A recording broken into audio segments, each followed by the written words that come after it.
Lowe's knows you work hard to take on the toughest jobs, so why not treat yourself with savings on the top pro tools that work as hard as you do? Head into Lowe's today for pro summer savings and get up to 30% off select tools and accessories. Lowe's is the home for great values on the most trusted brands like DeWalt, Bosch, and Metabo HPT. Shop in-store or on Lowes.com. Lowe's, the new home for pros. While supplies last, valid through 7/7, U.S. only. For the ones standing guard, for the eagle-eyed, for the knights in shining armor, and for all those who support them. We are Grainger, your experienced safety partner, offering supplies and solutions for every industry, committed to helping keep your facilities safe and your people safer. Call, click Grainger.com/safety, or just stop by. Grainger, for the ones who get it done. Welcome to the Boneyard with Steve Robertson. As always, I am your good friend and host, Steve Robertson, here on the Wednesday edition of the Yard. And I tell you what, you guys have gotten spoiled, man. You really have. It's 3 days in a row. Some of you probably thinking, there's no way Steve will do one Wednesday. You're wrong. Told you I was going to do it. So Tuesday's a bonus episode. We get back on schedule today. It's after midnight here, and I'm tired. I'm not going to lie to you. I'm tired. It's catching up to I'm an old guy now. But, it's like I spoke with Sid Salter earlier this week. I said, Sid, how you doing? He goes, oh, pretty good for an old man. I said, yeah, but not worth a darn for a young man, right? That's how I feel some days. But, it's worth it, man. It's like we invest so much emotional energy in all this stuff. And when you get the payoff, sometimes the payoff itself, it's kind of draining. You know what I'm saying? It's like the relief of it all. It's like, oh, now I can finally rest and kind of let that be still for a while. But, it's been a busy day. Got the approval on the credentials from the College World Series. Never expected that to be an issue. But certainly something we thought about earlier in the year.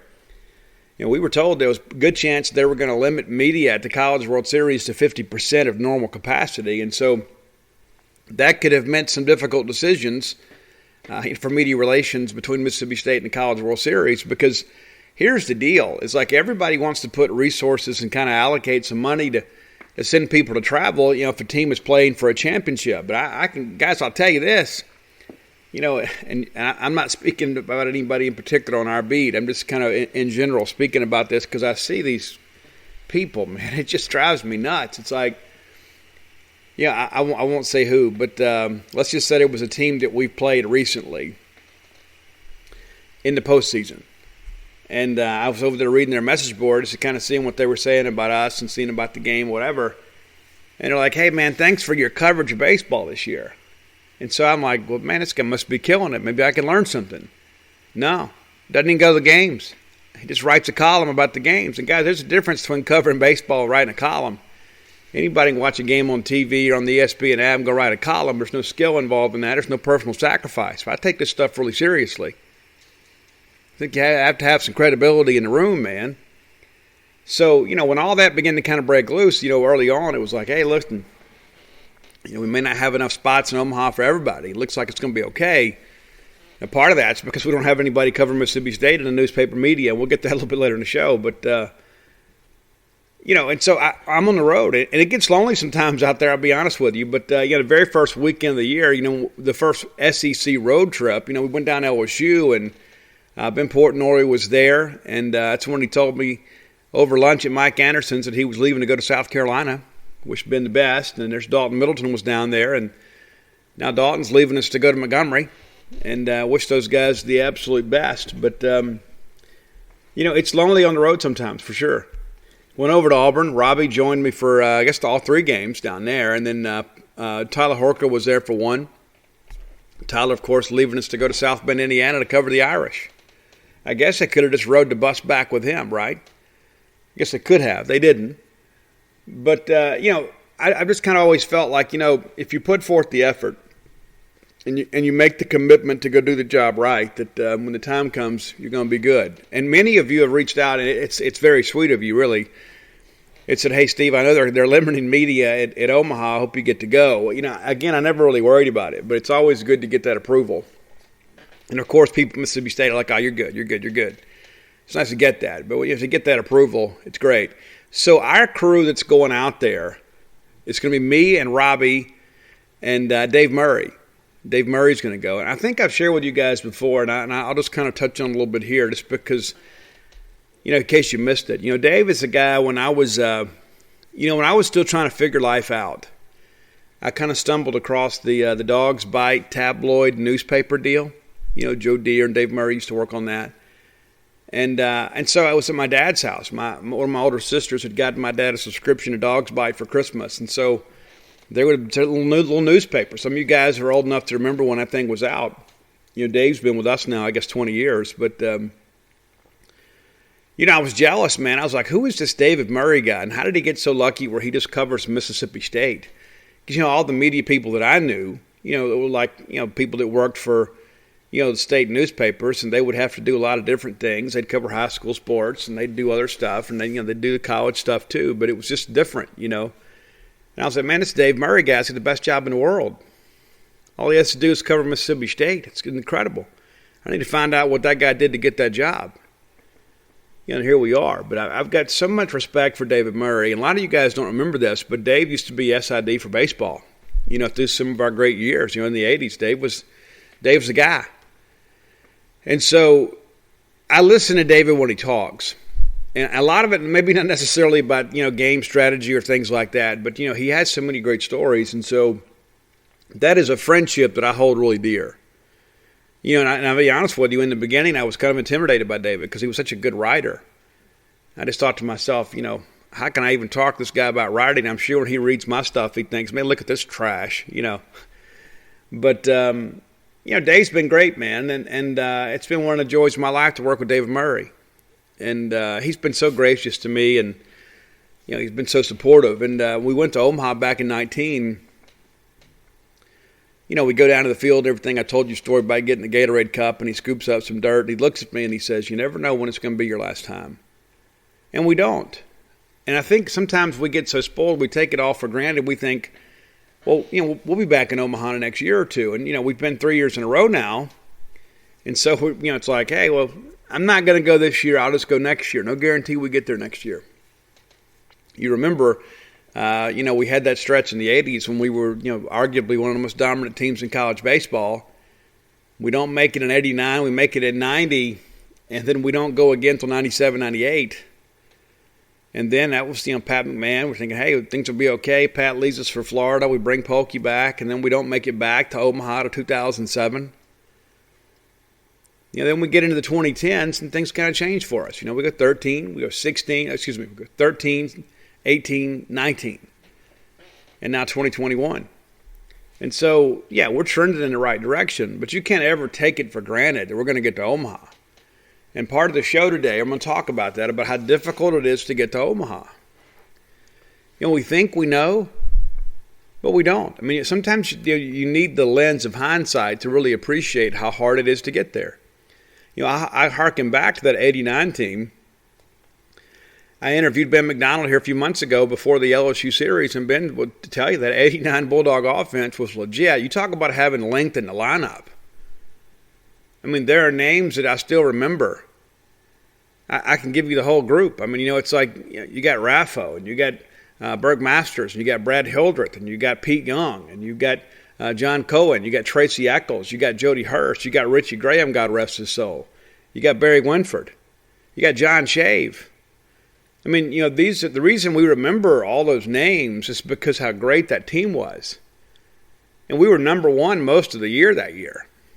And we get upset by North Carolina with a couple soft tossing lefties, and we don't make it to Omaha.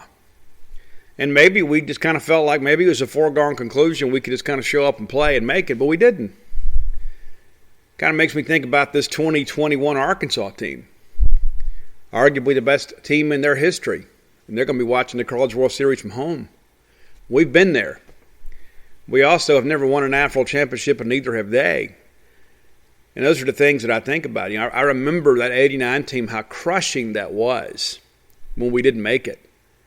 Because I think every one of us, everybody that loves Mississippi State back then says, you know what, if once we get to Omaha, we're going to go out there and kill these guys. We're going to make it. We're going to bring a trophy home. And then we don't make it. It's supposed to be a rebuilding year 1990, and we end up in Omaha. So we should never just take it for granted and say, well, I'll go next time. You don't know when the next time is going to be here. And the fun thing about it is even though our run in 1990 was kind of short-lived, it was kind of a cool thing. It's like, how crazy is this that we're going to Omaha, with kind of a rebuilt team? But we did it. Kind of like when we went in 07, we didn't have any business going in 07. We just got hot late, and Mitch Moreland kind of carried us a little bit. Kind of made some big things happen for us. 2013, we just kind of get hot late. Next thing you know, we're playing for a national championship. Many guys on that team will tell you they still replay that series at night. They lay their heads on the pillow and let the problems of the day just kind of drift away. And right when they're drifting off, getting ready to go to sleep, they think about UCLA. They think about those new BB Core bats and those old baseballs. And they wonder what if. It was really almost kind of like a product of the times, It just, the game was changing, the equipment was changing. It just didn't work out for us. But, those improbable runs like we have in 1990 and then 2013 and 2018. Listen, that 13 team was loaded. We had some studs on that team. It just took us a while to kind of find an identity, kind of like this year, even though our record was much better. It took us a while to kind of find the identity. But, those improbable runs to Omaha are often our funnest ones, And this year is kind of a weird year for us because, I think last year we all said, you know what, hey, we have gone 2 years in a row. We're going to bring just about everybody back. I think we had everybody back except for Gunnar Halter and Jake Mangum, Ethan Small. We said, we're good. Hey, I guess Mac was gone, but you understand my point. We returned a very strong nucleus. Then they canceled the season. We lose Foscue and Westberg, and we still felt, hey, we could be an Omaha team. We can be, because I think we all kind of knew, with all the veterans coming back, we'd be okay. And everybody, it's going to be competitive. Everybody else is going to be loaded too. And there were some teams like that. I mean, we talk about this Notre Dame team. They're old. Old wins in this league. We're not really that old. Notre Dame is. I had a discussion with a friend earlier, and I said, it kind of reminds me of that 16 Texas A&M team where they had all those juniors and seniors. And they didn't win the SEC that year either. We did. And so, yeah, it's been a different year, but here we are back in Omaha. We talked about on the show the other day, it's never been done before in our school history. I think it's also a good thing because I think guys like Tanner Allen and Rowdy Jordan, it's not the novelty of them. There are a lot of people that work and work and work and work and work and work and work, and it's all they can do to get to Omaha. And then it's like, okay, everything else is a bonus. I just don't think that's our focus. I don't think our focus is, hey, you know what? We get to change the decals on the outfield wall. We get to update the media guide. That's not our goal. That may be the goal of some other teams. We just want to make it to Omaha and get some shirts and go have a good trip and go home. Now, we're going there to win it all. Now, we may not win it all, but that's our focus, to go win the national championship. We're not going over there to play it close. We're not going over there to have some Omaha steaks. We're not just going to go over there for the opening ceremonies and get our picture made and come home. It's not just, to go out there and stand in front of that statue, that Warren Morris statue. No, that's not it. We're going to win a national championship. That's the whole reason we're going. And that should be our goal every year. Is this team capable of winning the national championship? Absolutely they are. We get into Friday's show, we're going to kind of detail some things out. But the thing that I will point out to you, too, and TD Ameritrade plays big. And it's not just the dimensions. Wind's kind of blowing in a little bit. It is a different place. I do believe the balls are a little bit hotter this year. So there may be some home runs hit out there, but it's not going to be this offensive showcase. And so I think that works well for Mississippi State because, when you have the deepest pitching staff in the tournament, you ought to have an opportunity to go out there and do some big things. And that's the thing that I begin to think about all year long. We have kind of wrestled with this third starter thing. We have fought it and fought it and fought it and fought it and fought it. And now we're getting ready to go to Omaha, and I think it's apparent at this point Houston Harding is the guy. The Missouri start, if we're being fair with ourselves, also with the lens of hindsight, that's the exception rather than the rule. We've won most of the games that Houston Harding has pitched in, whether it be starter as a reliever. In order for us to win this thing, we're going to have to get good quality pitching out of our starters. We did in the regionals. Of course, I'm counting Harding as the start there. I know Fristow, got one out in the first inning. We had to go get him. But that was Houston Harding's game. But, we pitched it pretty well in the regional. We didn't pitch it so great in the Super. And I don't think that is an indictment on Mississippi State pitching. I think it's really, tip of the cap to Notre Dame. Listen, those guys came in a swing. They reminded me a lot of Arkansas, just not quite as powerful. Those guys came in looking to swing the bats. And they're very, very, very aggressive swings. They're not a bunch of punch and Judy hitters. Those are guys that are out there swinging the bats with ill intent. And so I think it's a good test for us, to get an Omaha quality team to come to the Super Regional. I'm going to explain that a little bit later in the show, why I feel that's so important. We've been tested in the postseason. I don't even count the Hoover thing because, again, I don't think we went over there with an earnest attempt to go win the tournament. And you know what? In hindsight, if we went over there and just kind of went through the motions and look at where we are now, it was worth it. The competitor in me struggles with that. But I think sometimes you look at the bigger picture. Nobody will ever admit it, but you'll never convince me we went over there and put our best foot forward. But here in the postseason, we have been tested. And I read some of these things sometimes in the Facebook groups, and y'all make me want to tie my dreads up and hang myself with them. No, I don't mean that. But it's just so insane to read some of the comments. It's like, oh, well, this guy hadn't been good, and this guy. And I just go look at the numbers, and I'm like, did I misremember that? Did I not remember that correctly? Did I miss a ball game? I mean, I think I've been to all of them, but did I miss one?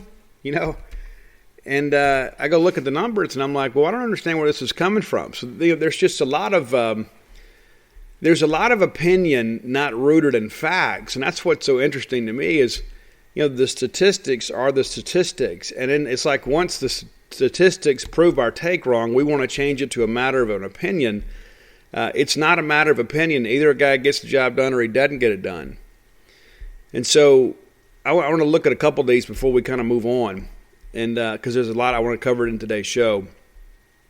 Don't know how long we'll go because I told you guys I'm tired. But let's start with Will Bednar. I have read at least once a day on social media somewhere about how bad our pitchers are. Can they be better? Absolutely. But let's look at what is rather than what we think is. Will Bednar, 16 appearances this year. He has thrown 74 innings, 67 hits. That's less than a hit per inning. He has allowed just 32 earned runs, 29 earned runs, 32 total. Guys, he's walked 20 and struck out 113. Let that sink in for a second. The gold standard is supposed to be 3 Ks to 1 walk. He's got 5 to 1. 5 to 1. He has allowed 11 dingers. And a lot of that, too, is your challenging hitters. When you're a max effort pitcher, it's going to happen. Just 2 wild pitches on the year, 7 hit by pitches, and a lot of that came earlier in the year. And a lot of it's just being aggressive. But he's got a 7-1 record. I mean, if they told you beginning of the year that, listen, Will Bednar is going to go 7-1 this year and have over 100 strikeouts, you'd say, you know what, let me take that right now. I'll take it right now. Because he's supposed to be your number 2, right? Yeah. Did he pitch exceptionally well against Notre Dame? No, he didn't. He didn't. But let's back up a little bit here. Against Samford, he goes 7 innings, 6 hits, 3 runs, gets a W. We won 8-4. I don't even count the Tennessee game because we were just getting some work. That game was already over. The start before that, Alabama, he goes 8 innings, 3 hits, no runs, 11 strikeouts. And so he just hadn't been good as of late. And this is the comment going into the weekend. That's not what the numbers show. I think sometimes we feel this need to apologize for our success, like we're bracing for the fall. It's like, we just got to lay some groundwork so we can come back later and say, I told you so. I told you so. Listen, belief is a wonderful thing.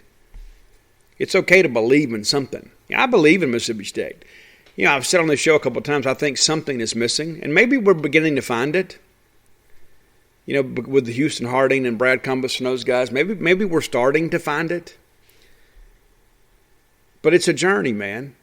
I mean, look at this. The University of Texas, a team that we're going to play that's the number 2 team in the tournament.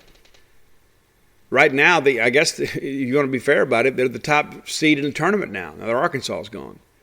They went 0-3 the first weekend, and we absolutely dominated them in that ball game. Absolutely dominated them. Beat Todd Madding. Best pitcher in the Big 12. We went out there and rocked him. And so you don't think those guys were thinking early in the year, we're not going to Omaha. But yet here they are. It's a long year. A lot happens over the course of a season. You begin to find yourself. Or you don't. Let's look at Christian McLeod's numbers. And yeah, I'll give you that. He's been up and down. I remember when we got ready to go play Eastern Michigan, I think we were all thinking, can we trust this kid on the road at LSU? Goodness gracious. Eastern Michigan, he goes 5 innings, gives up 1 hit, no runs, strikes out 11. But let's look at the more recent stuff. All right, so against Alabama, he goes over there, 7 innings pitched, 5 hits, 2 runs, 10 strikeouts. Tennessee, we started him out there, and again, I don't. It's like an anomaly. It's like I don't even want to talk about what happened in the SEC tournament. VCU, he goes 5 2/3. We leave him in a batter too long. We give up that 2-run bomb, but he strikes out 12. 123 pitches, right? I mean, he really worked for us in that ball game. But I think we say, well, he gave up that 2-run shot to end it. You hate that, but that's not on him. I think it's really on the coaching staff. I think you got to go yank him when you know he's ready to go. But, there's more to the box score than just the runs. It's 123 pitches, man. This guy went out there, was an absolute warrior, and we leave him in the ball game because we're winning this thing going away. We're trying to save some arms. So, yeah, when you got a big lead like that, we're saying, listen, Christian, go out there, throw a dadgum strike. Don't walk anybody. Throw it down the middle if you have to. Let them get themselves out. And he still strikes out 12. Was he good against Notre Dame? Nah, he wasn't. He wasn't. But it's been like that with him. Up, down, up, down, up, down. And so here's the thing. If that's the pattern, he ought to be up in Omaha. I read the other day, too, about how Houston Harding hadn't been good as a starter. I don't know what we're doing. I don't understand it. The team that I've watched, Houston Harding's actually done really well for us. We had won every start of his, except for TCU and Missouri. In the TCU game, if you recall, he found out he was starting an hour before the game. That's when Bednar had the stiffness in the shoulder and the neck area, right? And so Hootie finds out and goes out there and competes for us. He really does. I mean, he only goes just over 3 innings, but he allows 1 hit and 1 run. We lose the ball game 3-2, and he gets charged with a loss. His record's 7-2, and he loses his very first start. So think about that for a second. He's thrown basically to the Wolves against a top 10 opponent in their home state, and we get beat 3-2. And if you recall, Drew McGowan hit an absolute blister back up the middle, and they were shaded up the middle, and they got him. Balls hit 2 or 3 feet either way. We win that ball game, and we go undefeated on the weekend, and maybe we're number 1 in the country. Hootie comes back as a starter against Southern Miss, goes 5 innings, 2 hits, 1 run, gets his first victory. The next week, he goes against Louisiana, 3 hits, no runs, 8 Ks. Second victory. Got that ERA down to 1.17. Week later, he's pitching against Samford. Wasn't a great outing, but he kept him off scoreboard. Goes 3 1/3, 4 hits, no runs, a couple strikeouts. Just didn't have his best stuff that night. But we win the ball game. He does, and then he basically is a reliever and reliever and reliever and reliever. He kind of became the piggyback guy for Jackson Fristow. And it worked pretty well for us. I would say, looking at these numbers here, I mean, we throw him on the road at Auburn. He goes 3 innings, 2 hits, 1 run, picks up a victory. We win that ball game 19-10. The next week, we're, Super Bulldog weekend, and he gets a W over Ole Miss, goes 3 1/3, gives up a couple runs, 3 runs there. But pitched well enough to get a W, we get it there. The next really great showing he had was against A&M. In a sweep, 4 hits, no runs. We win the ball game 10-5, and he's a 5-1 record holder at that point. And then we had the bad showing against Mizzou, and he gets the second loss there. Since that time, since that loss against Missouri, and that's the thing about being a competitor, when you finally get your chance to shine on a big stage and a chance to throw in an SEC weekend, and it doesn't happen for you, you got one or two options. You can kind of accept the fact, I'm just going to be a role player on this team, or you can say, you know what, Coach, give me the ball. Give me the ball. I'm better than that. And he is. So in his 3 appearances since the Missouri debacle, he goes 5 2/3 against Alabama, 2 hits, no runs. And only strikes out a couple there. Comes back against Campbell in the regional, 5 innings in relief, 10 strikeouts, 3 hits, 2 runs, and we get the win. And then against Notre Dame, he's not credited with the win, but we don't win without him. 4 innings pitched, 4 hits, 2 runs, gets 4 strikeouts. And I really think that bottom of the second probably got him off schedule a little bit too. You had to sit around and get stiff. But it's taken us, the better part of 4 months, but I think we've finally figured out this is our guy. We started with Sarantola on Sundays. Didn't work out. We went to Fristow. Well, it worked pretty well for a while. Then we started piggybacking a little bit. But, we've evolved over the course of the season. And now here we are. I think our rotation is finally settled as we get ready to go to Omaha. Bednar, I think Will Bednar can beat anybody in the country. I do. I don't even think he's got to have his best stuff, but when he does, I don't think there's anybody can beat him. I have so much confidence in him. I think that he is a guy that's going to go out there and compete hard and pound his own. Not going to walk a lot of people. So, yeah, is he good enough to go beat Texas? You better believe it. I think Christian McLeod also benefits from playing at TD Ameritrade. This is a fly ball machine, man. That's what he does because he wants to pitch up in the zone. He likes to throw a lot of breaking balls. Sometimes he hangs them, and sometimes he pays for it. But I think giving him a little more margin for error will allow him to kind of pitch in his comfort zone. And as long as we don't get out there and walk people and hit people, we're going to win the ball game.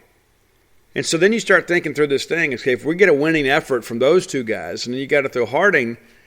Listen, I think Houston Harding has shown that he's okay being in the fire. He's absolutely fine in the fire. And you got to be mentally tough. And this is a guy, too, that was, junior college transfer. And there were some people that were wondering if he was even going to make the team when he got here. And then here he is pitching for us. And the game has sent us to Omaha, and he's like the coolest cucumber in the building, man.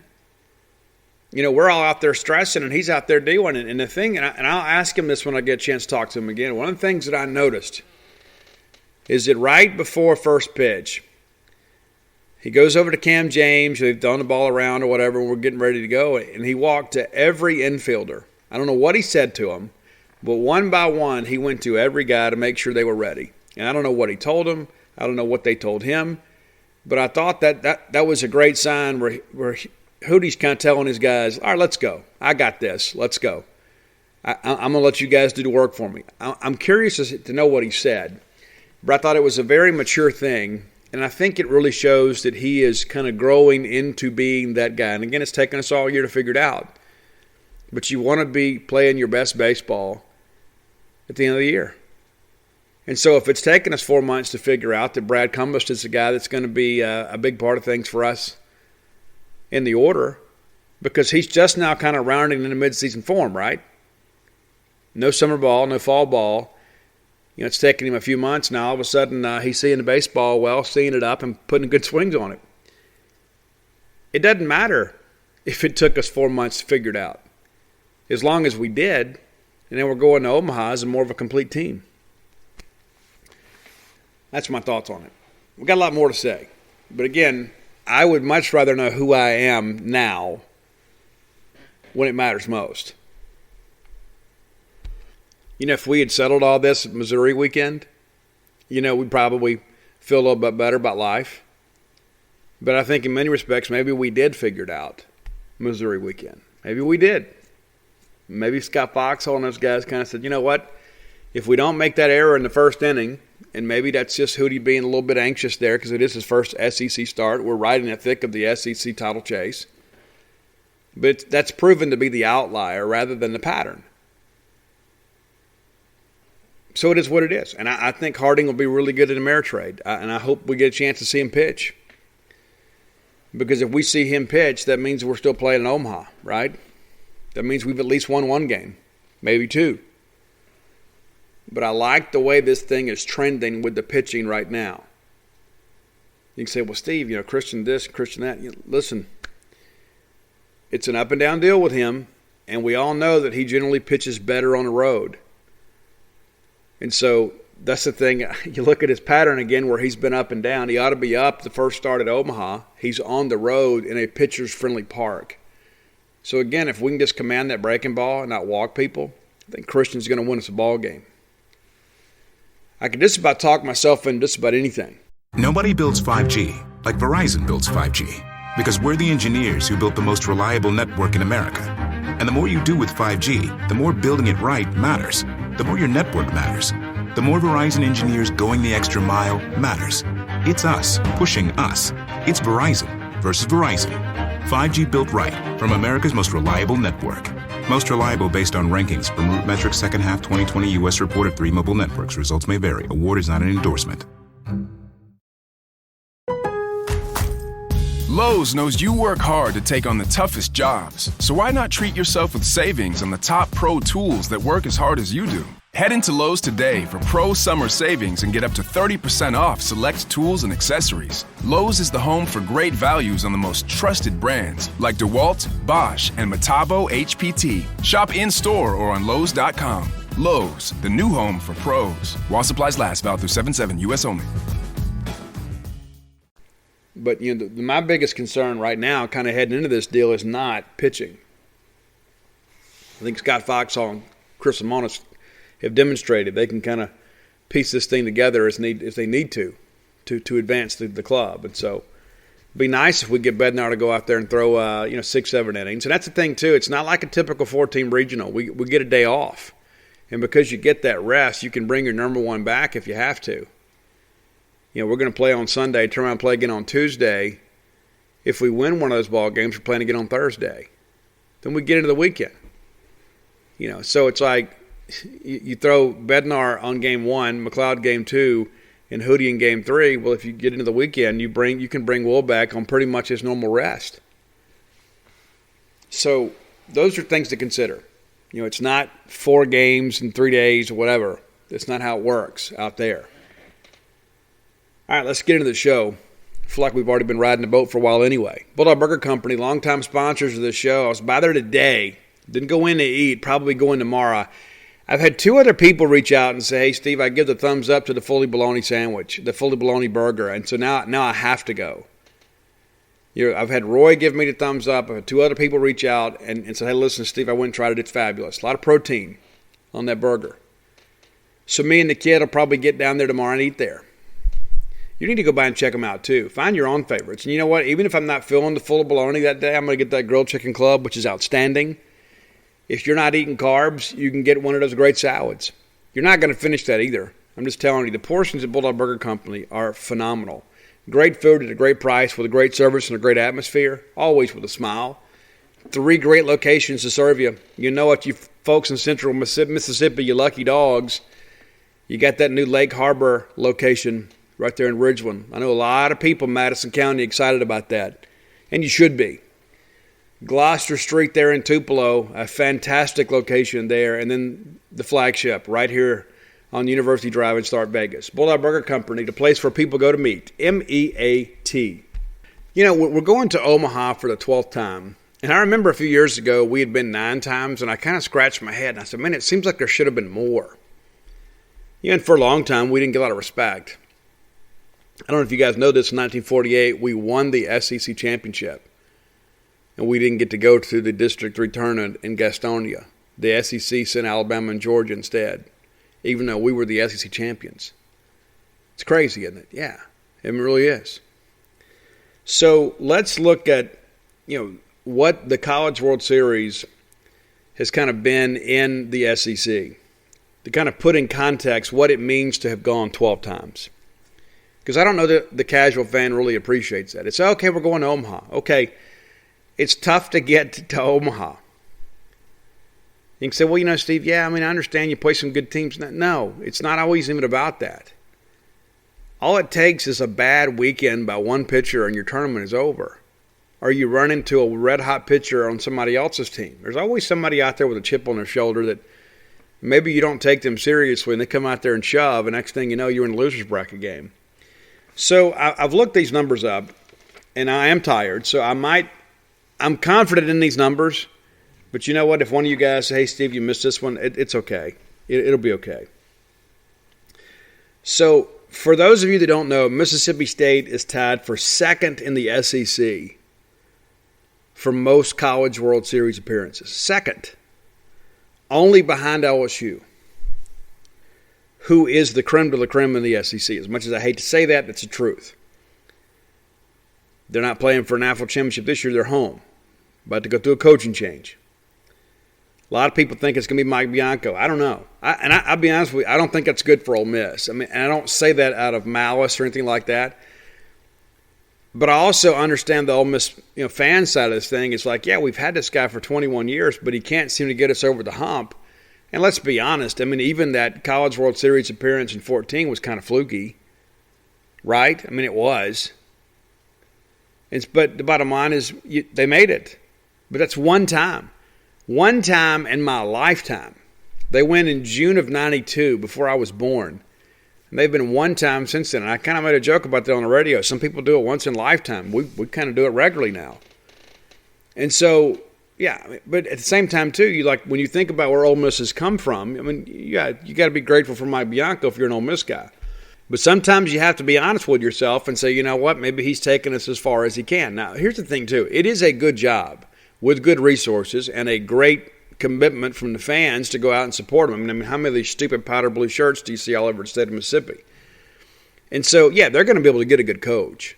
I don't think it's Dan McDonnell, despite what some of their people will say. But I do think there's a good chance they could get Cliff Goodwin, who is a really good coach at ECU. And this is probably his time. Lane Burroughs, a guy from Louisiana Tech, that's a guy I'd want to talk to as well. And so they're going to get a good coach. And there's no guarantee that Bianco's leaving anyway. He may decide, you know what, I'm just going to stay here. I know there are some fat cats down in Baton Rouge that want to get Mike back to Baton Rouge. He and his family are from Louisiana. I don't think his son has anything to do with the decision-making process at all. I think Mike also probably wants the security of knowing, hey, I go down there, I got 3 or 4 years. Familiarity breeds contempt. And if you're Mike Bianco, you begin to look at this thing and say, every time I turn around, somebody up here wants me fired. The Ole Miss record book is the Mike Bianco era. Tom Swayze had some good years up there as well. Jay Gibbs had a couple of good years, decent years, I guess you could say. But, the Ole Miss baseball tradition kind of begins and ends with Mike Bianco. And so, again, I understand it. Sometimes it's just better for everybody to get a fresh start. And so I won't be surprised either way. I do think Mike Bianco is an interesting choice if he does go to LSU because his postseason record has been so bad. But the one thing that people can say about Mike, and I've heard several people that have said this. He does run a clean program, which is, obviously something that's different for Ole Miss. But, he's just a guy that he kind of stays out of trouble. You don't hear about his kids getting in trouble. And when there are some issues, they handle it. But again, that's a Mike Bianco issue, not necessarily an Ole Miss issue. And so I can understand why he'd be attractive. He is an alum. He's a Louisiana guy. He is a guy that's a very, very, very good recruiter. He's a guy that runs a clean program. And he's a guy that wins and gets them in the mix, and they're in the Super Regionals more times than not. But, they have kind of fallen on some hard times in many respects in the postseason since Dan McDonnell left. Dan McDonnell was the architect of those early 2000 teams. And I know that's one of the reasons that's probably he's so attractive as a potential candidate at Ole Miss. But, Chris Lemonis and Dan McDonnell both have said they're best friends. They don't want to play against each other. I can't imagine they want to recruit each other head-to-head either. So we'll see. And the pathway to Omaha through Louisville, Kentucky is a lot easier than it is in Oxford, Mississippi. But I'm glad we're not having to worry about that. So, again, LSU sets the standard, 18 appearances. And then Mississippi State and Florida tied with 12. And so speaking of Florida, here's what I did. I looked at the number of appearances and then the number of appearances in the last 10 years and then how many times a team has won it. So Florida has gone to the NCAA College World Series in Omaha a dozen times. 5 times in the last decade, they've won it once. You guys are aware of that. They were one of the last. We went a stretch there. We had a lot of first-time champions. Florida was one of them. The University of Georgia has been to the College World Series 6 times. That's right, 6 times. None in the last decade, and they've won it once. Of course, back in 1990, it was kind of one of a crazy thing, but Georgia was really good. But when you look at that number and you say, Steve, is that right? Yeah, that's right. 6 times. It's crazy to think about that. How does that happen in the recruiting footprint that they have? You've got Atlanta and you've got those great baseball counties down in South Georgia. I mean, how does that happen? How does Georgia only go 6 times and hadn't been in over a decade? It makes no sense. University of Kentucky has never been to Omaha at any point. They've never been to Omaha. The only team in the Southeastern Conference to hold that distinction. University of Missouri has been 6 times. None in the last decade, so they've never gone as an SEC team. But believe it or not, they actually won the national championship earlier. I think it was back in the 1950s. South Carolina, 11 times. They've been once in the last decade. And they've won it twice. And, of course, that's the back-to-back years of Bray Tanner. So pretty good percentage, for the Gamecocks there. They've been 11 times, and then they've won it twice. But they hadn't been in a while. Tennessee, pretty anemic baseball tradition there, which makes this year so important for them. Counting this year, they've been 5 times. Been once in the last decade, and that's this year. And, of course, they've never won it.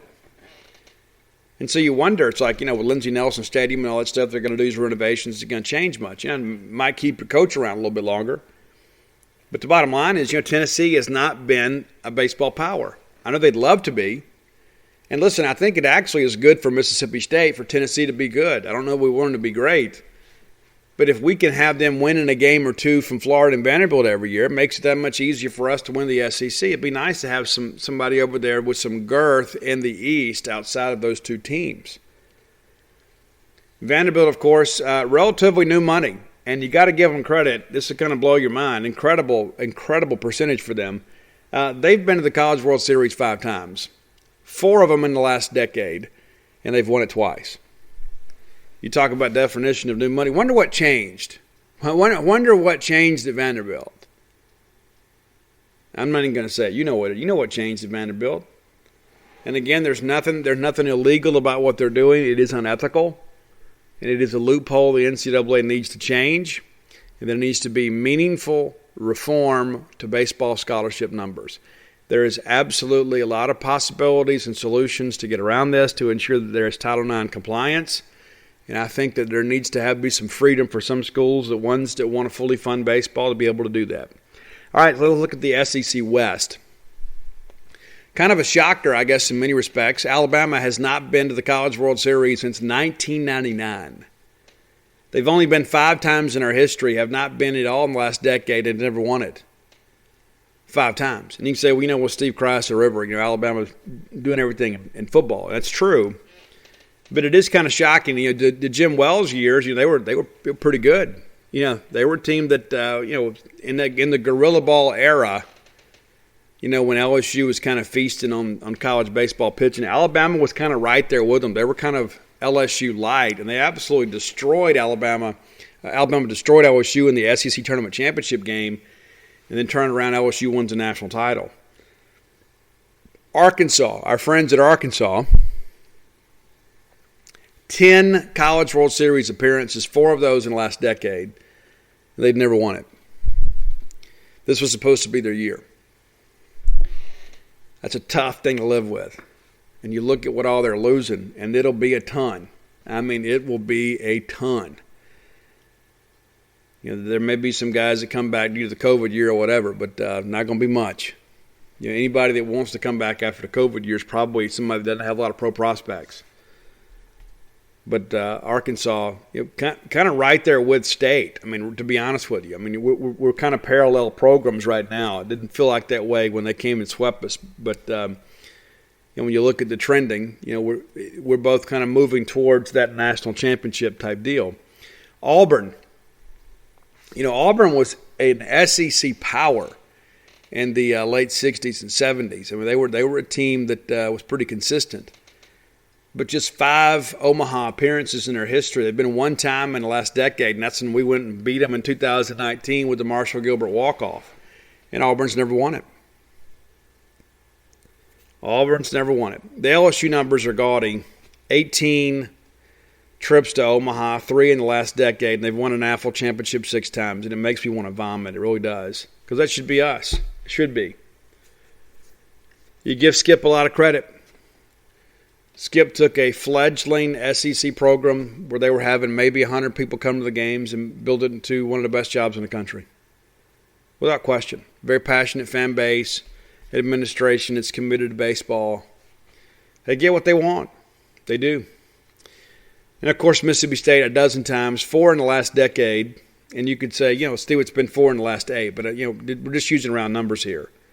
And, of course, we've never won it. Ole Miss, the most anemic tradition in the SEC West. 5 times in our history they've gone to Omaha, just 1 time in the last decade. As I mentioned earlier, it's really 1 time in 49 years. And, of course, they've never won it. Bit of a surprise for most people, Texas A&M. They've only been to Omaha 6 times. And just 1 time in the last decade. And, of course, they've never won it too. So, there have been a handful of schools that have won national championships. Only one of them from the SEC West. And that's LSU. And they got 6. They got more than just about everybody else combined. Vandy, of course, has won a couple. South Carolina's won 2. Missouri won, but they were not a member of the SEC when they did. And then Georgia and Florida have won apiece. LSU's kind of carried it for us. So the East, the current SEC Eastern Division schools have 7 combined national championships in baseball, and LSU's carried all the weight for the SEC West. And so we talk about how competitive this division is, but the truth of the matter is historically it's kind of been LSU's playground, and then the East has been a little more level in many respects. And, of course, Kentucky not doing much at all over there. So that's, I think, some interesting things to provide a little context about where Mississippi State kind of ranks. Well, so Steve, it's bigger than the SEC, and you're absolutely right. Mississippi State is 9th nationally, tied for 9th nationally for most appearances in the College World Series. Guys, there's like 300 schools that play D1 baseball.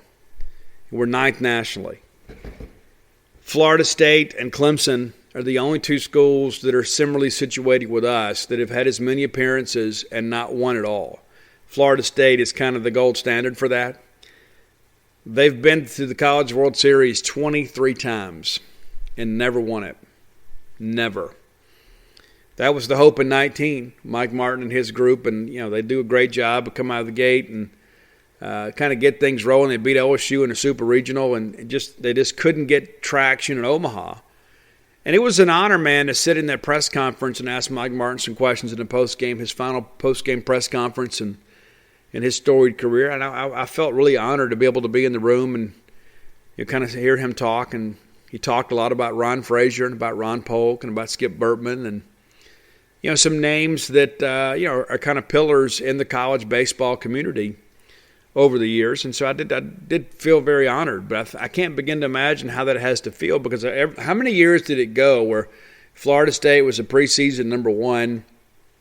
They'd have the number 1 recruiting class in the country. They'd be the number 1 seed in the tournament, and then they'd get bounced. They get to Omaha, and they go 0-2. They get to Omaha, and they get upset. It's just like Mike just for some reason could not get it done once they got to Omaha. Maybe it's coaching. Maybe they were pushing the guys too hard. I don't know. But they couldn't get it done. So 23 appearances for Florida State with 0 national championships.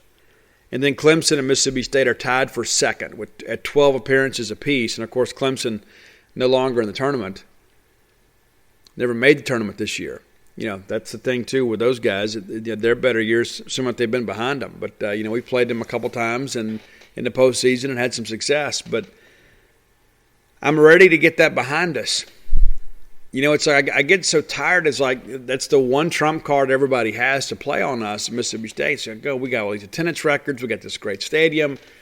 We got these great fans. We got great facilities. We got a great commitment to baseball. And everybody's like, well, how many championships you got? Well, we ain't got that yet. He's kind of like the guy in many respects. It's like, okay, he wants to date this girl so badly. You know what I'm saying? It's like he does all these nice things for her, and he makes all this amazing commitment. I'm not talking to any other girls, and I'm buying her gifts and doing all this stuff, but she won't go out with him.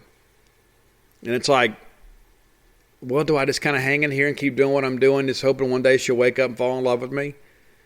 And the answer to that question is no. It's no. You got to do something different. If what you were doing was working, you wouldn't be single.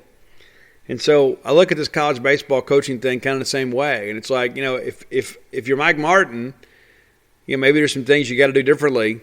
Mike, I know Mike's younger son's taking over, but, Mississippi State has had different coaches. This hasn't just been a run of one, historic coach here. Ron Polk, of course, took us. Paul Gregory took us for the first time. Paul Gregory got this thing going. Doc Patty, I guess to be honest with you, going back even before Coach Gregory, Doc Patty did a great job here, kind of in transition. Won some ball games for State, and Coach Gregory took us to Omaha for the first time, and then Polk took it and made it a regular occurrence for us to be able to host regionals here in Starkville. But it's not about a coach. And that's the thing that I look at, and I think about this stuff, and man, sometimes I get plumb misty out of all this stuff. It's like there are a lot of people out there, their success is tied to an individual. It's completely different here. Is that people come here and we make them successful. They don't make us successful. We make them successful. We make the coach.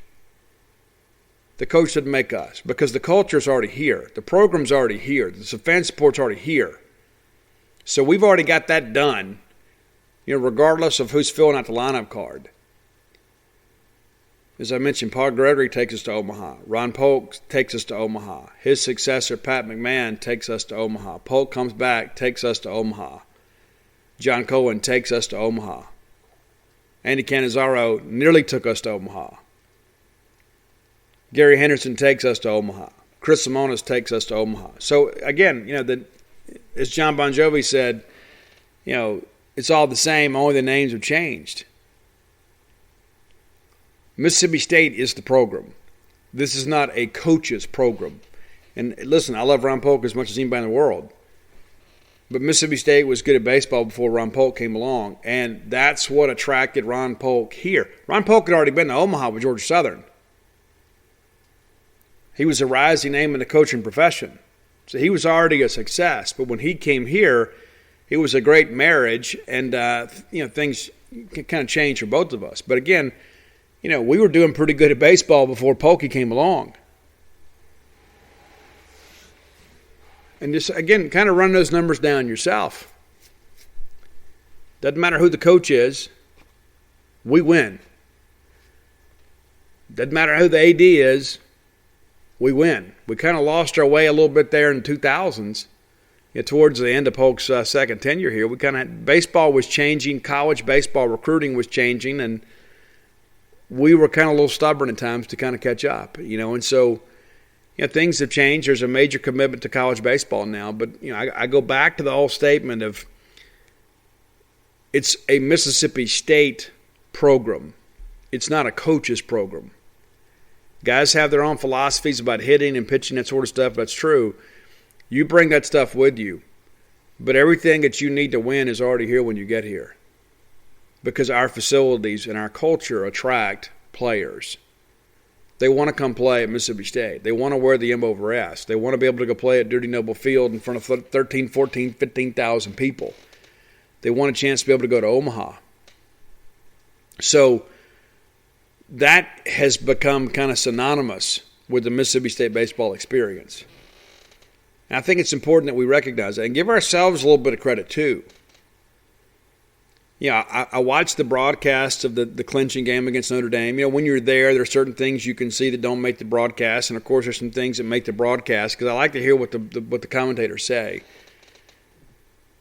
But I'm amazed at our fans. When you're at the games all the time, there are things you miss. I don't miss the game, and I don't miss the changes, and I don't miss what happens. And, I get a chance to talk to Lamonis and players post-game. But I miss those shots of all you guys out there, setting the tone for a ball game. I hear you guys, but you folks out there on the front row of those berms, man, you guys are rock stars, man. I love you guys, man, I do. And when I walk in, I try to give high fives or bumps and talk to everybody who wants to talk to me. But man, those guys right there, man, and gals, and there are a few that are missing because I know that school's out. But when they showed the video stills of those video shots, of those folks out there on that right field berm, man, you guys were leading the whole thing, man. And it's like, I think about all those great Bulldog fans that came before us. They've turned it over to us, and here it is on our watch, and we're taking this thing farther than it's ever been before. We're going to Omaha with a greater regularity. We're recruiting at a higher level. Our crowds are bigger. Our fans are more fiercely loyal. So all of this positive juice that we have is going to pay off. I just need everybody to hold the rope with me, to pardon, sorry, Skip. Just kind of hang in here with us, man. I think Chris Lamonis is going to get it done. Might get it done this year. I do think we're going to go to Omaha and have a good run, though. Even if we don't win it, I expect us to go out there and play well. I really do. You cannot undervalue the experience of the Omaha experience already. Many of our guys have gone out there. Not a lot of our starters have, but Cam James has gone and watched Keegan play out there, so he's seen the venue. Rowdy and TA aren't going to walk around with their Instagram. Oh, look at this! How great this is! They've already done all that stuff. You look at our side of the bracket, man. Tennessee, they hadn't been there. It's been a while for Texas. We're the most experienced team on our side of the bracket when it comes to postseason. On the other side is Vandy. And so I feel good about that aspect of it. I believe we will be mentally prepared to play. Probably need the pitchers to get through the first inning or two, get off to a good start and kind of settle in and not worry about those big crowds because they're going to be big even for us. And I think we're going to be good. And we'll take it a game by game. And I'm bringing all my stuff with me, and I'll record out in Omaha, and we'll figure some things out. But I think it's important for everybody to understand is that we are capable of winning the national championship this year. We didn't sweep Tulane. We got beat in a Saturday game by Kent State. We got beat by Missouri. And you know what? All that means nothing right now. It means nothing. It's a brand new season. It's an 8-team tournament. We don't have to go beat all 8 of them. We just got to beat the ones that we play in our bracket, and then hopefully we'll get to a national championship final series, and then we'll figure it out from there. We'll be right back to playing the best 2 out of 3. So sometimes we complicate it. I think it's as simple as this. Over the course of the next week to 10 days, we just got to be better. We got to be 1 game better than Tennessee, 1 game better than Virginia, and 1 game better than Texas. And then we'll just kind of see where that takes us. That's as simple as I can make it. There's all these big crowds, and there's all this hype, and there's TV coverage, and there's all these questions, and there's all this merchandise, and there's all the travel, and there's all the hotel rooms, and it's wondering where to eat. But at the end of the day, it's a game. It's the same game they've been playing since they were 5 years old, just on a bigger stage. And I don't think that that's going to swallow us whole. I think we are probably going to be more war ready than anybody on our side of the bracket. And I think that's going to show. All right, let's get to the top 10 list brought to you by JohnnyPacker.com. You guys ought to be familiar with it by now. I know some of you have gone and checked it out. Again, that's JohnnyPacker.com. What's cool is sometimes people reach out and say, hey, Steve, or they'll stop me at the ball game and say, I need to get some sunglasses. What's the name of that site? It's johnnypacker.com. Simple as that. johnnypacker.com. Go check it out today. All those frames are named after Mississippi towns. So you get great style, but you get some Mississippi connection there. What is it, the Hollywood style with the golden triangle flare? I believe that's how we're pronouncing that, or how we're running that phrase. And by being a loyal Boneyard listener, we'll save you a little cash. Use promo code Boneyard, save yourself 10%. And kind of a new arrival, too, the blue light glasses. If you're like me and you're behind a computer screen every day, it's smart to consider this as part of your vision plan, to get those blue light glasses. Those are now available on the website, too. So if you pull up the website and it shows that your favorite frames are sold out, don't panic. Send them an email. They can get them reordered for you, because what's happened is you guys have gotten involved. The technology hasn't really kind of rolled with you yet, because you guys are buying glasses faster than they can replenish. Okay, so it's very, very easy. They can get a hold of the warehouse. They can turn it around. These things are not on back order.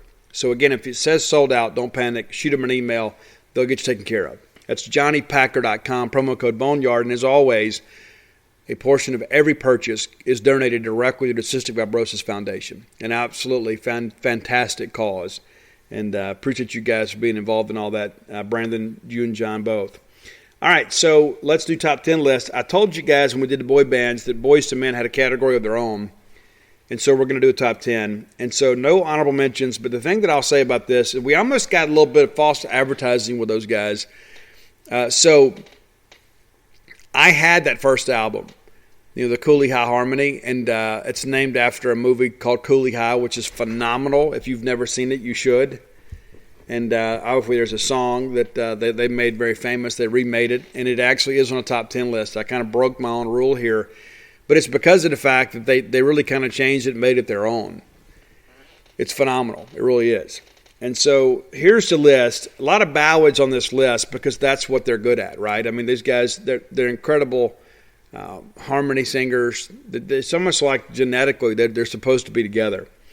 All right, so here's the top 10, and we're not going to spend a lot of time on this, but because I don't know a lot of the history behind some of these songs like I do with many others. But number 10 is a song called Doing Just Fine, which is phenomenal, too. It's a song I wasn't quite as familiar with, but, man, I tell you what, the harmonies on that one, outstanding. Number 9, Water Runs Dry. That almost feels like a gospel song. I mean, it's one of those ones that just kind of hits you, makes you realize, you know what, this is a very talented group here. Going back to the first album, actually the lead track on that album is Please Don't Go.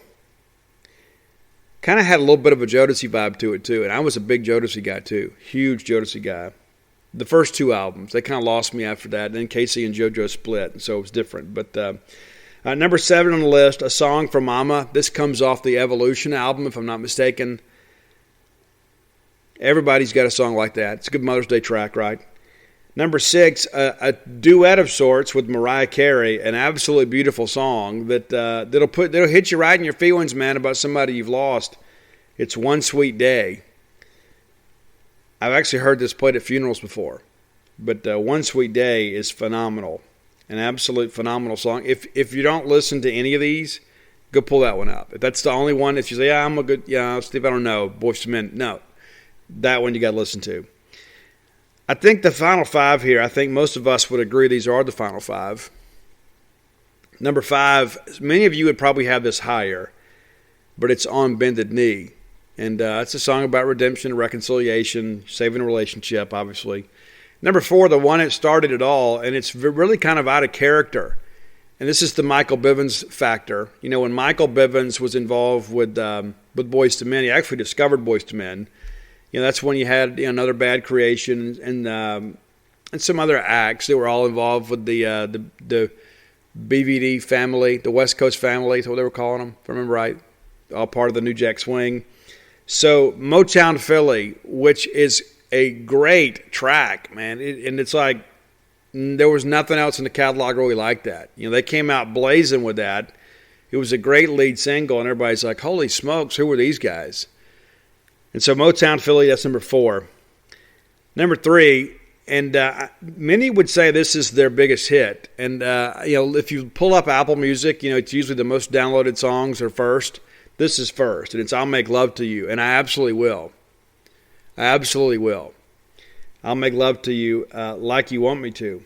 I absolutely will. That's number 3. Number 2, and this is the cover song, and the reason I fought with this a little bit. I said, you know what, this list is incomplete without the song. It's so hard to say goodbye. That is from the movie Cooley High, and I did not know that movie until I learned about Boyz II Men. I went back and watched it. This was back in the early 90s, I guess 91 or so. The movie is fantastic, but that's where they pour one out, right? And they do that in the video too. But it is one of the most well-sung songs I think that I have ever heard in my life. And I think whatever the original writer had intended is exactly what Boyz II Men delivered when they covered this song. And I guess it was nearly 17, 18 years old when they covered it. So it's not their original recording, but they made it legendary in my eyes. It's so hard to say goodbye. But number 1, originally on the Boomerang movie soundtrack, and if you don't know Boomerang, it is phenomenal. If I'm not mistaken, that was our first introduction to Halle Berry, and she was still kind of the girl next door back then. David Alan Grier's in the movie. Eddie Murphy's in the movie. It is absolutely phenomenal. I've probably seen that movie 25 or 30 times, and it never gets old. It is a romantic comedy, but there's so many great moments in that movie. There's a lot of shiny moments in it, and of course, it ends well, but the song is End of the Road. And the harmonies on that, I mean, if you don't feel something when you hear them sing that chorus together as 4, I just begin to wonder if you're even alive. I mean, maybe you're a sociopath or something. I mean, these guys are so talented, and those lyrics are so biting. They will elicit emotion from you, even if you're in a happy relationship and you hear that, because I think what we all respond to is authenticity. And that's what I respect about their music, is the fact that, it's so believable to me. It's like they're singing their hearts out and sharing their pain. And so there's that little part of me that maybe hadn't fully healed yet. I can hear that. I think, you know what, I felt that before in my life. And I think that's one of the great things about poetry and music, is it is so relatable. And so that's top 10 list. I hope I did this justice. I have some of you guys that say, hey, Steve, I love the top 10 list, but I'm not a big rock guy.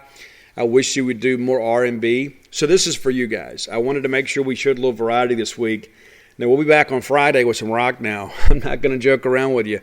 We did boy bands on Monday. We've done R&B on Wednesday. I'm jonesing for some rock. So we will raise our goblets to the gods of rock on Friday. I absolutely can't wait. And so I'll tease that maybe on Thursday night. I know many of you respond to that stuff too. You kind of like to know what the top 10 list is going to be. But today is more of an R&B ballad type show. So again, check it out. I love Boyz II Men, and I respect their talent. I had it on CD and cassette for some reason. Actually, I remember the reason. It's because I didn't have a CD player in my car.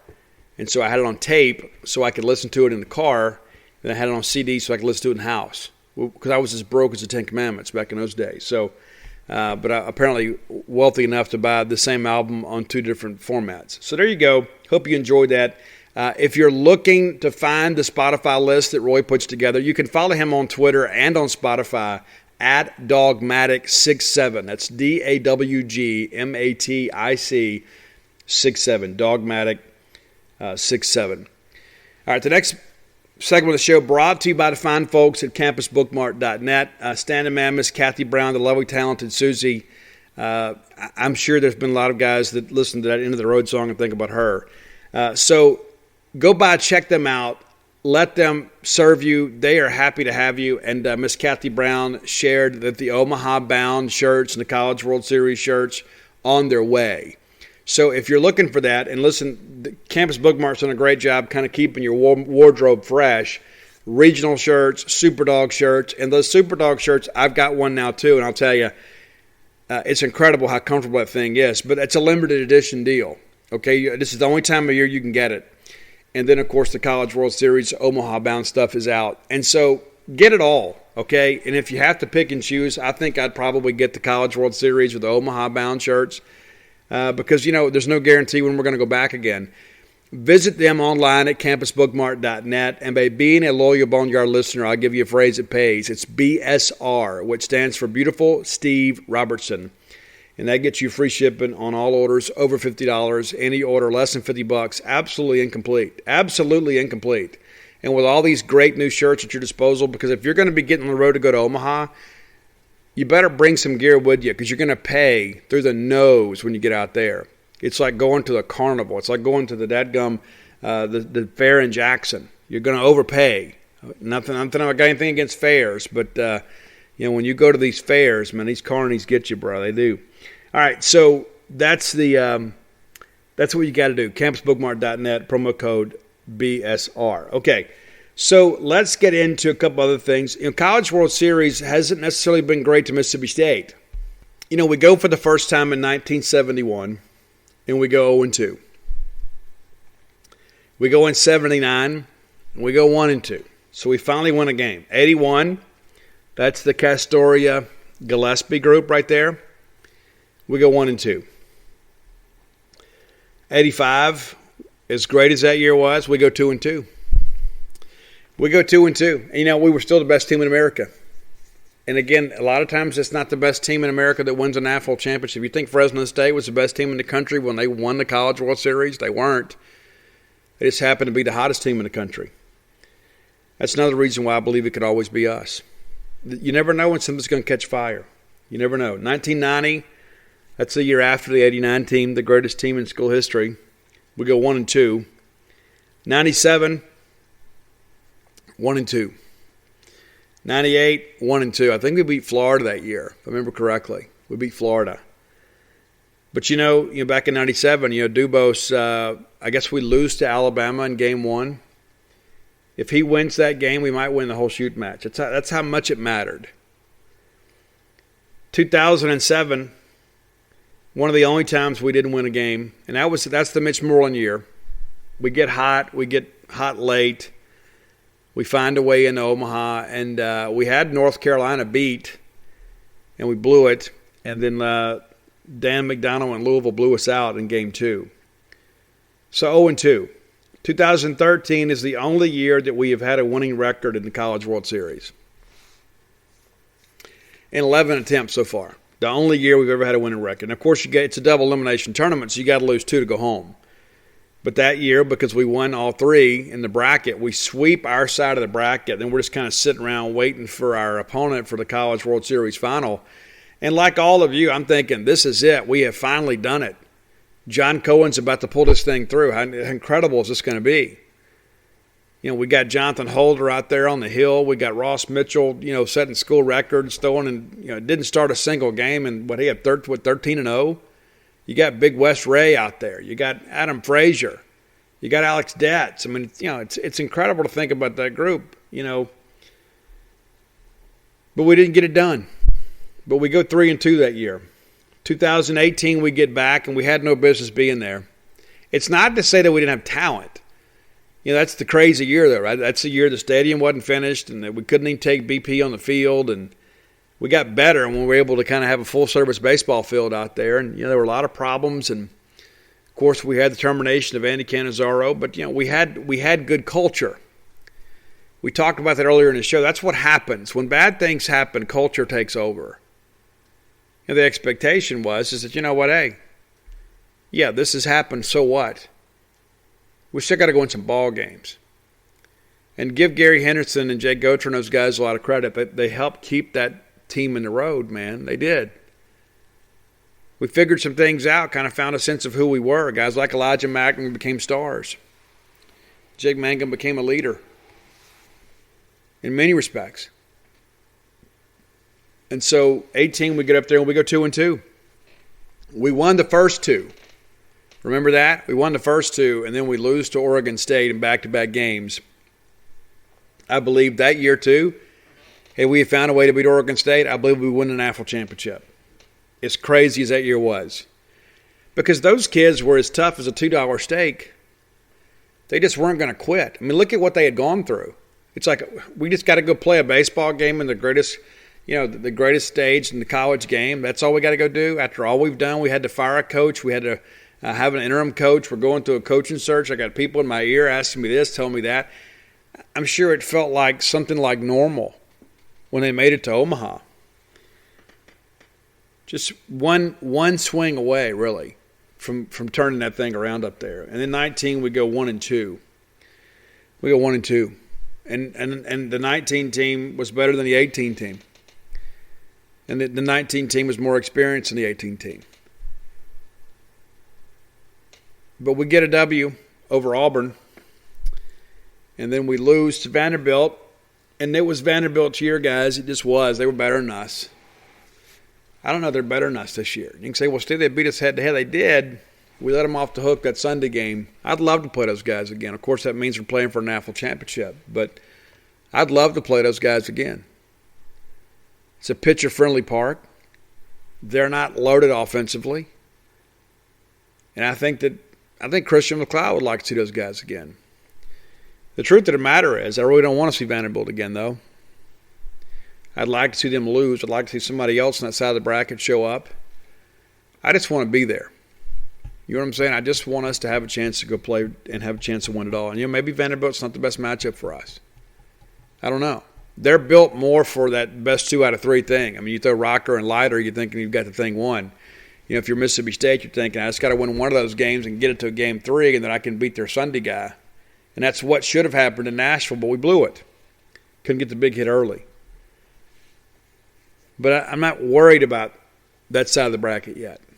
One thing, too, that maybe you didn't know this, Texas, 37 appearances in the College World Series, and that's who we're going to play first. That's who we're going to play first. And I suspect they'll see Will Bednar. The thing I'll say, too, about Texas before we move on, and then Friday we'll get into a much more in-depth preview of Texas, is that Texas has not been tested in the postseason. Now, some of that is that Texas is good. I don't think they're great. They're good. We're good.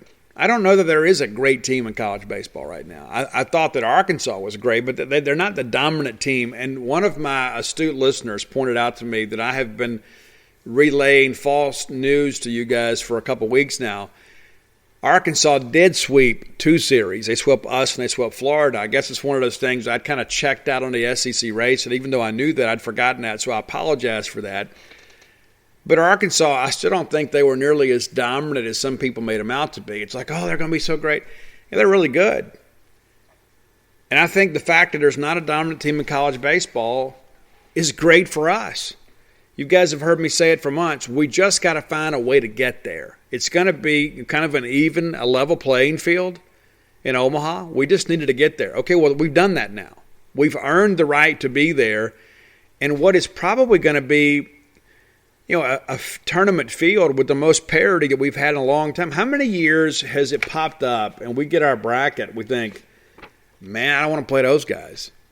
We felt that way about Oregon State. We felt that way about Vanderbilt. I mean, there have been several times the way the brackets fell, you're thinking, oh my gosh, anybody but them. I don't look at our bracket and feel that way about anybody, and I don't think you do either. I think we all look at that and say, you know what, we got a shot, man.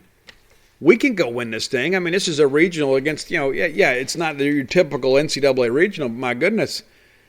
Tennessee, I would think you could say those guys are probably even with us. Yeah, they smashed us in Hoover.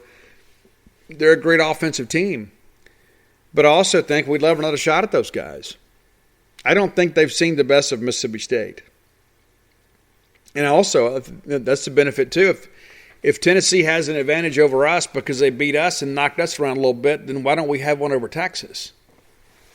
And so I think this is a very, very even group. And I think UVA is probably the outlier. I think they're a really good team that got hot late, a pretty good team that got hot late.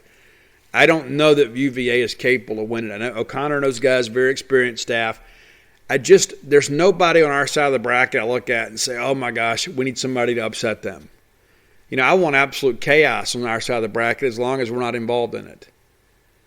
Because I believe we're capable of winning this thing. I really do. I think you guys probably feel the same way. But this whole Texas thing, I mentioned, we were tested in our regional, and we were unbelievably tested in the super regional. A lot of respect for Notre Dame. I undervalued them. I knew that. I really felt we would beat them, and we did. I didn't think they were going to be as strong as they were 1 through 9. Now, they didn't have the pitching to pull it off. Because if they did, they would be headed to Omaha and not us, right? They had great pitching one day. Now, Bertrand came back and pitched really good against us on Monday. But Notre Dame, I think, has brought the best out of us, and I think they have made us a better team. They have made us find something. And I think as a result, we benefit from that because, I mentioned Houston Harding pitching his tail off for us, and I think now when we get ready to go to Omaha, he's definitely your Game 3 starter. I don't think there's any question. And so I think Notre Dame has really pushed us and really made us bring some intensity that maybe perhaps we didn't have for a while. When I look at Texas, yeah, they handled their business in the regional. They did, but look who they played. Southern, one of two teams that got in there. Remember they upset Jackson State in the SWAC tournament? Well, of course they destroyed them. Arizona State, who fired their coach as soon as they were eliminated.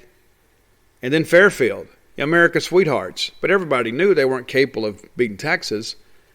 And so, yeah, Texas had, I won't call it a cakewalk regional, but it was a cupcake regional. And as the number 2 team in the tournament, yeah, they should have an easier path to Omaha. That's how brackets work. We're not going to be all Miss fans about this. I understand they should have an easier path than Mississippi State does at 7. But they really had an easy path. And then they get the benefit of the fact that Florida gets upset in the Gainesville Regional, who they were paired with, and it's not Miami that comes out of there. It's South Florida. I don't know if you guys know this. South Florida finished the year 31-30. That's right. 30. They didn't even have a winning record in their conference. But they got hot late, and they won the AAC tournament.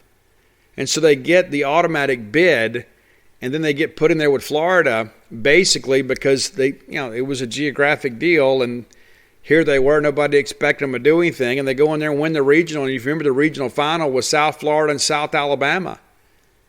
And they had to beat South Alabama to advance, and then they give Texas a little bit of a test in game 1. Of course, Texas gets after them in game 2. And so I say that to say this. Texas has not been tested in the postseason. And when they were tested in the Big 12 tournament, they lost twice. So this is not an unbeatable team. This is not you just look at that and say, oh, my gosh, Steve, we got to play Texas. I say, you know what, cool. We've already beaten them once. We're capable of beating them again. So when I began to break this thing down, I said, you know what, we can go handle Texas. You get in that winner's bracket game, who knows what's going to happen between Tennessee and UVA. And let's say UVA pulls an upset there and all of a sudden we get them and face your number 2. We could easily stay in the winner's bracket and kind of wait for the traffic to clear. And so I think when you look at this regional and you look at this side of the bracket for Mississippi State, it is an absolute peach for us. It is not going to be easy by any stretch of the imagination, but it's all very manageable. I'm excited, ready to go. All right, before we get out of here, let's thank our friends at Portico. Brooks Bryan's a guy that's really serious about baseball. I don't know if you guys are familiar with the story, but, Brooks Bryan robbed a home run against the University of Washington that sent us to Omaha. He's been there a couple times. Looks like he could still play. I don't. I like probably that I could play guitar. He looks like he could play Division I baseball. I think you're going to be excited about what you learned from Brooks. Listen, all of you guys have said at some point, hey, listen, one day I want to have a place in Starkville. One day I want to have, have a place to go either to live as a primary residence or a place to go, just kind of keep our stuff up here. Maybe it's our weekend getaway. Maybe it's our ball game, retreat, weekend type stuff. Portico is absolutely the way to go. There is absolutely no doubt about it. And it's so easy to find. The next time you're in town, and maybe that's a couple weeks, or maybe you just need to schedule a trip.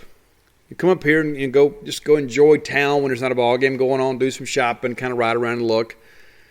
But when you're coming in on 12 off of 82, it's the very first right. It's Pat Station Road. Takes you across Old West Point Road, and then there's Portico. Very, very easy to find. Newest construction. Great neighborhood. Only a couple of houses left in Phase 1. We got some dirt moving now for Phase 2. And so once those begin to pop up, of course, there's going to be, there's the supply and demand thing, and a lot of people have been waiting for the kids to get out of school before they made the move. Don't get left out, okay? I'm serious. Don't get left out and say, well, we wanted to live there, but we waited too late. Make the call today. Get some information. Call Brooks. The phone number is 601-416-8075. Again, that's 601-416-8075. Brooks, happy to talk Bulldog baseball with you, but also, too, about making Portico your next move. All right, so before we get out of here, there are a few things that I want to talk about. And I think it's probably important that we, kind of take a few moments sometimes to kind of reflect a little bit. I share with you guys, about our parents, our baseball parents, and how long a road this thing has been. But, there's some things I didn't share with you either that on the other side of this thing, when we get out of media, and there's so many little kids out there that are getting pictures and that sort of stuff. And, that stuff should never change, ever. In a million years. That should never change. And there will always be a relationship between, young kids and college ball players. And there should be. I mean, obviously. How many of these kids did you hear hollering Rowdy's name? That video with TA and Rowdy walking off together. I don't know if that thing was scripted or not. I'd like to believe it wasn't. But it was one of those things, man, just watching that thing, I think it hits you, man, that we only had these guys for a short time. I think it's one of the things that makes the college game so much more special than the pros. And there's a part of this too, in the pros you get drafted, right? In the college aspect of it, there is an element of recruiting where they have to choose us too. And there is some esteeming value in that these great players chose to come be a part of our family. And we all leave different. And I think there's a part of us that we take a part of them and then we give a part of ourselves. Because how many times have you seen these guys, Tanner Allen, Jake Mangum, everybody else, that these are memories that will last me a lifetime. And for them, it's a new beginning, but it's the end of the road of our time together with them as active players. And the thing that I think about so many times is, who's going to be the crew? Who's going to be the crew that holds up the championship trophy for the first time? Because it's not going to be the last one. You said, well, Steve, we've been playing baseball since the 1800s. We've never won it. You know what? Florida could say the same thing here recently. South Carolina could say the same thing. Vanderbilt could say the same thing. It's not like college football. We get new champions all the time in college baseball. And I think it's important that, you keep going to the barbershop. Sooner or later, you get the haircut, right? Well, we're going with greater regularity. And so I think it's important for us to just kind of hold the rope here and understand that our time is coming. And I believe it's going to be one of those situations where once we get the first one, the second one's going to be in pretty quick succession. Just like we talk about with these supers. For a long time, we'd never been a national seed. For a long time, we'd never won a super regional. And that was something we struggled to kind of adjust to. Polk and those guys were used to managing a 6-team regional. All of a sudden, this comes up. You win the regional, then you got to go win the best 2 out of 3 thing. And it should have been easy. Wasn't. But, looking back at these championships, and I want to, just kind of running these down for you. Let's just go back a little bit. Let's go back, maybe turn of the century. LSU wins, right? Miami wins, Texas wins. You expect all those, right? You expect that to happen. But there was a time, that LSU had never won either. LSU was us, right? And they took the next step, and they began to win championships. And it made us all jealous because we were so similarly situated as rivals. 2003, Rice wins the national championship. Rice. And they rout Stanford 14-2. Rice. 2004, Cal State Fullerton. They don't even play football out there. They win a national championship. And then, of course, Texas, Oregon State wins back-to-back. 2008, Fresno State, who went 47-31 that year. They win a national championship. Then you got LSU, and South Carolina has there too. Arizona comes back. They bear down. They win 1 in 12. And, of course, UCLA beats us in 13. Vanderbilt wins their first one in 14. Virginia wins it. They beat Vandy. Coastal Carolina wins it. Had you forgotten about that? Again, that should have been ours too. They beat Arizona, who came in here and upset us. And then they just kind of rolled right on through the bracket, and then Coastal smashed them. And then, of course, Florida wins it for the first time ever. And how many of you didn't know that? How many of you didn't know that was Florida's first ever championship in baseball? And Oregon State wins again, and Vanderbilt wins again. And so you've had some first-time champions. And Mississippi State, obviously, with our commitment to baseball, it is just a matter of time. And I think there is going to be a huge boost to the Bulldog psyche once we get that one. Once we get the first one, I think a lot of this self-doubt, this self-loathing, I think a lot of that will go away. There's always going to be some element of that. I mean, because there's some people that are always going to rest their own insecurities on Mississippi State athletics. It's kind of how things are in life. But I believe it is going to transform us as a fan base once we win. And so I bring up the whole thing about the first-time champions because I just want to say, why not us? Because the argument's always been, well, we've never won it. It's not because we haven't been good enough to win it. We hadn't been hot enough to win it. We've had some bad luck along the way. Gene Morgan getting hit in the leg with line drive. And I'll be honest with you, I'm tired of talking about all that. I'm tired of that being our legacy. Because you know what? We had some crazy things happen. Mississippi State snake bit or whatever. And so let's push through this. And let's go win this thing. Okay? Because it's not as simple as us just making the tournament or making the field at Omaha.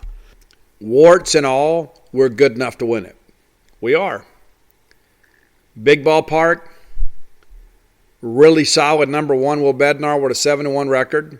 Christian McLeod, a guy that will benefit from having a big ballpark. And then Houston Harding, a guy that when he is on is almost unhittable. So you got a rotation that you feel like, you know what, these guys can go out there and compete with anybody in the country. As long as they don't go out there and hurt themselves, they go out there and execute pitches, they're going to keep us in ball games. Offensively, we got the SEC Player of the Year in Tanner Allen. That guy's going to play in the big league someday. You got Rowdy Jordan leading that thing off, and he's having a phenomenal postseason, the best postseason of his career. Absolutely torching things right now. Cam James was your NCAA regional MVP and had a couple of huge hits for us on Monday and Sunday. I guess he had one on Sunday. But my point being is this lineup is beginning to kind of round into form. This pitching rotation beginning to round into form. And you know what you got on the back end with Godzilla back there. So I think it's important as we kind of move forward here is let's not, as a fan base, be to say, you know what, hey, we made it to Omaha, let's be happy with that. No. Even though what we think and feel doesn't change anything, I think the expectations remain the same. The standard is the same. The standard is the standard. And until we get that first one, we're always going to feel a little bit unfulfilled, right? It's not going to be enough just to get back to the College World Series final. Once we get there, we want to go kick the door down. I'm excited to get there. I know you guys are as well. And look forward to being back with you on Friday. And we'll really wrap our minds around this Texas thing. We'll preview all the games of the weekend. And again, I'll be traveling on Friday, so we'll record the show on Thursday. And then I'll be there for the games on Saturday. And, of course, Mississippi State's games on Sunday and then Tuesday. And hopefully we're still playing beyond Tuesday. That's the plan. But I've got rooms booked through Tuesday night. As Mississippi State wins, I'll just add more nights to my reservation. We'll go out there and have a good time. Hope to see many of you guys out there. Looking forward to being back with you guys on Friday. And again, I want to thank everybody, too, that has been so supportive of the new book, Blooms of Oleander. They tell me it's going to be on the Mississippi Bestsellers list in Sunday's paper. And so I'm looking forward to seeing that. It's very exciting. You can find it at Amazon.com. You can find it at Books A Million, Barnes & Noble. If you need personalized copies, you can contact the folks at Book Mart and Cafe here in Starkville. Lemuria Books in Jackson also has it. And your favorite bookstore can get it for you. If you would prefer to buy through them rather than an online retailer, just call them and say, I'd like to get Blooms of Oleander from Steve Robertson. They can get it through Ingram, and they'll get it for you. And the reviews have been great, man. And that's the thing, too. When you put yourself out there, you never know how it's going to go. And got some great messages today. I've heard from, I guess, maybe half a dozen people here in the last couple of days that bought the book over the weekend and just said, you know what, Steve, it's great. And that means more to me than I can say because my heart is on those pages. Father's Day is going to be here quick. If you hadn't gotten Dad's gift, you probably need to do it quickly. You can find personalized copies of Flim Flam, Stark Villains, and Alpha Dogs the book at alphadogsthebook.com. I love every one of those books too. I'm proud of everything that I've written. I've had so many people ask me which one's your favorite. Whatever I'm working on is my favorite. It's just how life works. But you can go by any great bookstore in Mississippi, and with a few exceptions, and find those books. But if you want them personalized, you got to go through alphadogsthebook.com. And if they need Stark Villains gear, you can find that at starkvillains.com. Listen, it's getting late again. I need to get some rest. And so, again, I'm excited about Omaha. I think we've kind of gotten over the euphoria of winning, and now we can begin to look ahead and say, you know what, we have a realistic chance to go out there and win this bracket. I think everybody, when you take some time and look at it and not get caught up in your emotions and just kind of look at where we are and who we're facing, we have a legitimate chance to go win that bracket and advance to the National Championship Series. All right, until next time, let's all live our lives in a way we make more friends than enemies, and people can see a difference in the way we live. At Lowe's, we're your go-to for great gardening values every day. That's why we've lowered our price on select bagged mulch, now starting at just $2.88 a bag. Mulch helps prevent weeds and retains moisture, and when you put it down around trees, shrubs, and flower beds, you'll see how beautiful it makes your outdoor space. Just in time to welcome back family and friends. Shop online and pick up in store. Lowe's, home to the best part of summer. Selection and product availability vary by location. While supplies last, U.S. only. Excludes Alaska and Hawaii.